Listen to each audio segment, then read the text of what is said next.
Welcome to Fight Club. Brother, if you struggle with lust in any sense of the word, you're in the right place, because I do too. But I want to start with a question today.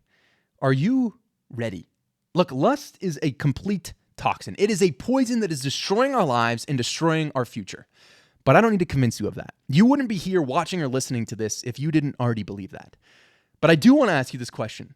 Are you ready? Because if overcoming lust was a simple thing that you could just wake up one morning and decide to do, you would have already done it. But that's not how it works. And I have a feeling you know that all too well. I know that I do. Because overcoming lust requires a remarkable amount of energy and effort and sacrifice and time. And it's not quick and it's not easy, but it is worth it. And that's why I want to start with this question. Are you ready? Because your deepest answer to that, the deepest corner of your heart says to that question matters. Because if you don't go all in, then what are we even doing here? And I want to illustrate that with a story. Look, on December 7th, 1941, the Empire of Japan launched a surprise attack against the United States of America. We know this today as Pearl Harbor. One day later, millions of young men, just like me and you, were drafted into the forces of the United States. Now, when they were sent to war, they were given one command: win the war and you can come home. Clear and simple. And they did just that. They fought like hell. They gave everything. They answered the call and they won. Complete and total victory. But 20 years later, America got involved in another war. This one in Vietnam. Now, the same thing happened. Millions of young men, just like me and you, were drafted into the forces of the United States and sent off to war. But this time the command changed. They weren't told, win the war and you can come home. Instead, they were told, fight like hell, don't get us wrong, but after a year of duty, you can come home. Now, the result of that war was completely different. I'm not discrediting what the Vietnam veterans did. They still answered the call. They still fought like hell. Some of them did sacrifice everything, but the result was not total victory. Because if you tell any man with 40 days left on his tour to go charge a machine gun nest, it's not going to be the same. Because whether or not he takes that machine gun nest has nothing to do with if he's going home or not. If you had a year left on your duty, that wouldn't change either. But for the veterans of World War II, when they were told, go take that machine gun nest, that machine gun nest was the only thing standing between them and going home. So they gave everything, whatever the cost. Total victory has to be our goal. It is the only way that we ever get through this problem. And if it's not your goal, stop right now. There's no point. You have to be all in. Because look, we have been drafted into another war. This one, not like World War II or Vietnam. This one's different, but it is just as dangerous, just as important. And it's the war against lust. And it is a war that is fought in here, but it's also fought out here. Now, we'll get to that in a minute. But what you need to decide on right now is if you are ready to do whatever it takes to fight like hell and to win. Look, you get to choose your tour of duty when you're fighting against lust. Do you want to go a week without failing? Do you want to go a month? Do you want to try and get to a year or that 90-day mark that is that flagship of, oh, this solves all your problems if you can get to 90 days? Is that your goal? Is that what you want to do? Do you just want to give a better handle on your problem? Is that your goal? Or is your goal complete and total victory? Look, I'm not even going to entertain those other goals because they're completely useless in this fight. I've had them before. They haven't worked. The only one that's ever worked is when I have gone all in. And I've given everything that I have, and I have decided that whatever it takes, whatever the cost, whatever the sacrifice, whatever the effort, I'm going to do it. I'm going all in. And I am going to have victory or I'm going to die trying. That is the mindset of the founding fathers. Give me liberty or give me death. That is our only option here. So I have to genuinely ask you today, brother, are you ready? Are you ready to go all in? Are you ready to do whatever it takes? And if the answer to that is yes, then we can move on. And we can talk about what our actual goal is here. Because the battle against lust isn't a battle to just stop lusting. That's not how it works. Look, you were designed to enjoy sex, all right? I don't know if that's uncomfortable, and I'm sorry if it is, but God designed sex. It's a good thing. It's something that you are supposed to enjoy within the bounds of marriage. That is not bad. But lust outside of that is absolutely, completely destructive. And that is what is unacceptable. So our goal when we decide to go to war against lust and do whatever it takes is complete sexual integrity. Look, aren't you tired of dealing with this? Aren't you sick and tired of being stuck in that rut, stuck in that hole, feeling completely hopeless, unable to get up and out of it and live your life the way that you want to? Aren't you sick of those thoughts that completely run your life? Aren't you sick of having one bad day and all of a sudden spiraling into a complete and utter mess that you don't know how to clean up? Aren't you sick of it? Don't you want to make your life count? Don't you look at your future and think, man, where I could be in 5, 10, 15, 20 years if I would just get over this little problem? Oh, how much time would I be able to get back? How much clarity would I have? What could I do with my life if I were to just go all in and finally have victory? If this never bothered me again, a day in my life, how much different would it be? Look, the only thing standing between you and the life that you've always wanted, the life that you envision for your future, is integrity. Now, what is integrity? Integrity is aligning your actions with who you want to be. Like you often hear it as integrity is being the same whether someone is watching or not, and that's true. But in this battle, no one is ever watching. It is always you alone in your room or your bathroom or wherever it may be, and it is just you and that phone, or you in that laptop, or you and whatever it is, and it's a decision every single time. Integrity is being one. It is being one man. It is being the same man in public, the same man that all of your friends, all of your loved ones, everyone who you ever encounter, including God, sees you as, and being one in private when you are alone and that door is closed and you have no obligations coming in the next 12 hours and it is just you and nobody. It is being the same person in both of those moments. That is what integrity is. Integrity is being honorable. It is being disciplined. And most importantly, it is being free. Integrity is about being who you were created to be.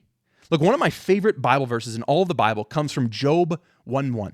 And this is what it says. There once was a man who lived in the land of Uz. His name was Job. He was blameless, a man of complete integrity. He feared God and he stayed away from evil. That is one of my favorite Bible verses in all of the Bible. And the reason why is because when I die, when I get to the end of my life, and all of my loved ones, everyone who I've ever invested in or cared about, who is impacted by my life or impacted my life, when they're all together, mourning my death or celebrating my life, whatever it may be, and they join together, I don't care what they say about what I did during my life. I don't care if, they talk about, man, he was really great at his job, and he worked really hard. And he served really well in his community, and he did all those things, like all of that. And he made a lot of money, and he had a ton of success. I don't care about any of that. What I do care about is that if they could get up on that stage, and if they could read Job 1:1 as an obituary of my life. There once lived a man named Job in the land of Uz. He was blameless, a man of complete integrity. He feared God, and he stayed away from evil. Look, the only way that you live a life worth living is if you live a life of integrity. We admire integrity. Every single time that you see it in the movies, every single person who's ever had integrity has always been admired. It is a character trait that is above all else. There are few things that are more respected than integrity because it's doing the right thing even when it's hard. Sexual integrity is about staying away from everything lustful. And that means if you aren't married, you have nothing to do with anything sexual at all. That means any sort of content that is sexual in nature at all, including movies or TV shows or anything like that, you should have nothing to do with. That includes with, if you have a girlfriend, having nothing to do with anything sexual. Sexual integrity is staying completely free from all of that stuff. Because if you leave even just one toe still in the waters of lust, it will drag you back in and your integrity with it. You will be completely annihilated. So sexual integrity is staying away from all forms of lust, entirely, completely. Every app, every TV show, every friend, every situation, everything that is lustful in any way, shape, or form, unless you are married, you stay away from. That is complete sexual integrity. And that is the only standard that is acceptable in our battle. Our goal has to be complete sexual integrity. And that leads me to one more question. Who are you and who do you want to be? Genuinely take some time today and write out your answer to those questions. Because if your goal is complete sexual integrity, you need to be able to align those two things. Because who you want to be is not who you are today. And the only thing standing between you and who you want to be is your integrity. Look, your future self is either thanking you today for the commitment that you're making right now, or it is suffering the consequences of your immaturity. But you get to choose. You are one decision away from a completely different life, from a life you've always wanted. All you have to do is decide. All you have to do is commit. All you have to do is say today that you're answering the call from World War II. Win the war, and you can go home. Whatever it takes, win the war. It won't be easy, and it won't be quick, but it will change everything for the better. And it is so worth it. I can say that from experience. Freedom is one of the most beautiful things you could ever find, and it genuinely changes everything. So let's get into how this is going to work. And first and foremost, we need to talk about Jesus. Look, I'm not trying to bury the lead here and say that this is a program for everyone to be able to break free from lust. It is. But it's not completely separate from anything faith. Jesus is fundamental to this. If you aren't a believer, we will get into all that. You do not have to be a believer to start this. You don't have to believe in Jesus. You don't have to be baptized. You don't have to be saved. You don't have to go to church.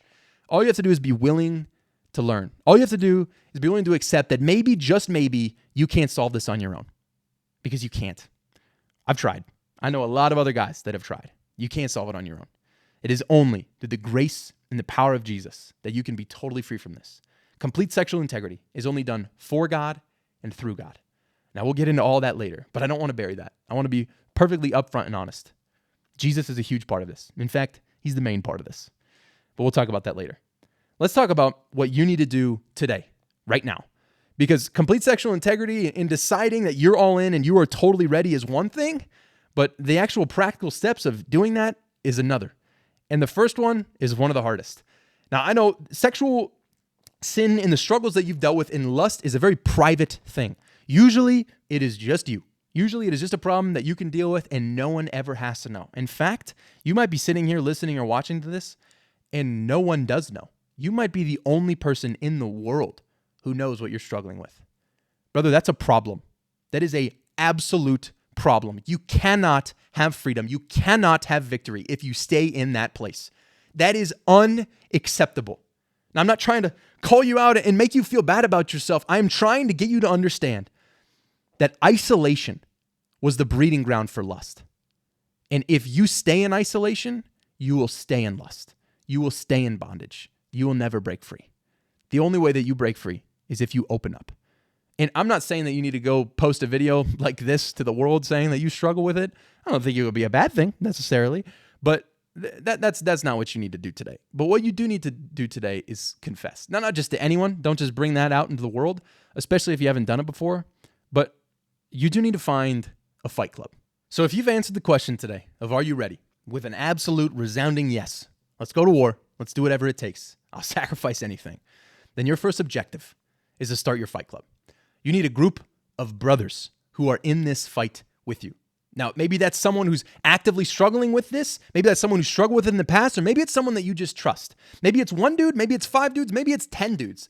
Whoever it is, you need to create a group of brothers who are in this fight together, who will fight arm in arm, who will do whatever it takes, who will love you when you need to be loved, who will uplift you when you need to be uplifted, but who will call you out when you are settling for anything less than complete and total victory. You need guys who have permission to hold you to your absolute best. The only way that you have victory is if you are in a fight club. So today, go find someone, anyone, and invite them into this. If you have a small group, go and send this to them and say, hey, I'm trying to break free from lust. Have you ever struggled with it? Let's do this together. If you have friends that you trust, send this to them. If you have a brother or an uncle, if you have a cousin or a couple of other friends that maybe you don't know that well, guys from youth group, whoever it may be, find someone, find anyone, and invite them into this. But the only way that you're going to do that, if you don't know anyone right now who struggles with this, which maybe that's true, the only way that you're going to do that and get them to open up is to be vulnerable first. Now, that's terrifying. That is one of the scariest things that you can do. But the truth is that the statistics say that at least 80% of all men on planet Earth struggle with lust. So if you're talking to a guy, any guy, chances are he struggles with this. And all you have to do to get him to open up about it is be vulnerable first. Say, can I ask you a crazy question? And then when they say yes, because I'll always say yes, say, I've really struggled with lust. Have you too? And if that one little moment of vulnerability and honesty can open the floodgates, that's the sort of thing that can get guys to be like, yeah, you know what? I've been terrified to talk about it for a decade, for years of my life, and all that I've needed is someone to open up for me and give me the opportunity to talk about it. That one little moment of honesty could set off a chain reaction of freedom for not just you, but for everyone that you know. So do that today. If you don't already have guys that you can fight with, guys that you can talk to every single day about what you struggle with and be completely and totally honest, to take the mask off and say, you know what? I'm going to be me. I'm going to be honest. I'm going to be open because I'm done with this. I don't care if it costs me something socially or economically or whatever it may be. I don't care what the cost is. I'm going to do whatever it takes. If you want to prove that you're ready for that, the best way you can do that is to confess to someone today and invite them into this battle. So find someone, be vulnerable, and invite them into this. And most importantly, go to war. Make it clear that you've made the decision to go all in, to do whatever it takes, and that they should too. And if you can find a brother like that, then you are well on your way to victory because you're going to be walking together. Nobody fights alone. Everybody needs an army. So go find yours and go to war. Now, look, this is not just a one-off episode where we're just talking about some important things for breaking free from lust. This is the beginning of something new. This is the beginning of 40 topics that are going to cover everything that you need to know to fully break free from lust. We're going to be in this journey together, and I'm so pumped for it. But let's talk about where we're going. All right, so starting with the next topic, we're going to get into week 1, which is the foundations of freedom. These are the disciplines that freedom is built on. Things like your fight club, like routine, like eye discipline and thought discipline, and getting your environment cleaned up from all this junk. And most importantly, Jesus and his role in this and what he has done to truly set you free. That's week 1. Week 2 is the field guide. This is how to fight temptation in every circumstance. It's going to talk about how to pursue God properly, and it's going to talk about how to fight in every day. Whatever you're doing, no matter where you are, how do you fight off temptation? And then when you're in the trenches, when you are dealing with temptation that you feel like you're on the verge of failure, maybe you're in that bed at 2 a.m. and you can't fall asleep, and you are just wanting to fail. How do you win there? It's going to talk about all of that. And most importantly, it's going to talk about how do you win today? How do you make the next right decision? That's week 2. Week 3 is the battle doctrine. These are the mental shifts that are required for breakthrough. This is stuff like understanding who your enemy is and what his role is in this battle and how there is a spiritual aspect to this. And it's going to talk about you and how, while there's a spiritual aspect, there's still an aspect of you just want to fail and you keep putting yourselves in bad situations, and that's what leads you to failure. And then it's going to talk about God and the grace that he offers. It's to talk about how that is truly what breaks us free, and that we're not fighting for something, we're fighting from it. That's week 3. And then week 4 is the science. This is going to be all about how we rewire our brain and do the heavy lifting to completely change how our mind works and to set ourselves up for a lifetime of victory. That's week 4. Week 5 is the deeper problem. Lust is not a solitary thing. It is completely intertwined with every other issue that you deal with in your life. So we're going to talk about how that plays into moving forward and the things that will still lead you to failure, even when you're living in victory, and how you can move through that. And that's week 5. And then week 6 is the next steps. And that's just all about how to live your life in freedom forever, for the rest of your days. So that's where we're going. But there's one more thing we need to talk about with the Fight Club. The Fight Club isn't just a brother that you can confess to once and move on. It's not just someone that you shoot a text to every time that you fail. A Fight Club is a group that fights with you, that is in the foxhole right next to you, that is arm in arm going to war every single day. Now the daily piece we'll talk about next time. But today we need to talk about the weekly debrief. Every single week, you need to get together with your Fight Club and you need to talk about what you are going through. You need to dedicate an hour, 2 hours, 3 hours, whatever it is, to just have honest and open conversations. A place where you can talk about what you're learning through this, a place you can talk about what you're learning through your battle, and a place where you can just be open and honest. Maybe you go out and you get dinner once a week, or maybe you go play around a golf, or maybe you go play pickleball or anything. Just have a set time every single week where you can do a weekly debrief about everything that you're learning, and you can keep fighting together and keep holding each other accountable. So your job today is to go start your Fight Club. If you have genuinely asked yourself that question, are you ready? And the answer is yes. Then your first objective is to go start your Fight Club. Find a couple guys, 2, 3, 5, 10, 15 guys, whoever it is. Go find them. Be vulnerable, confess to them, and invite them into this. And then go to war. Because today is the first day of the rest of your life.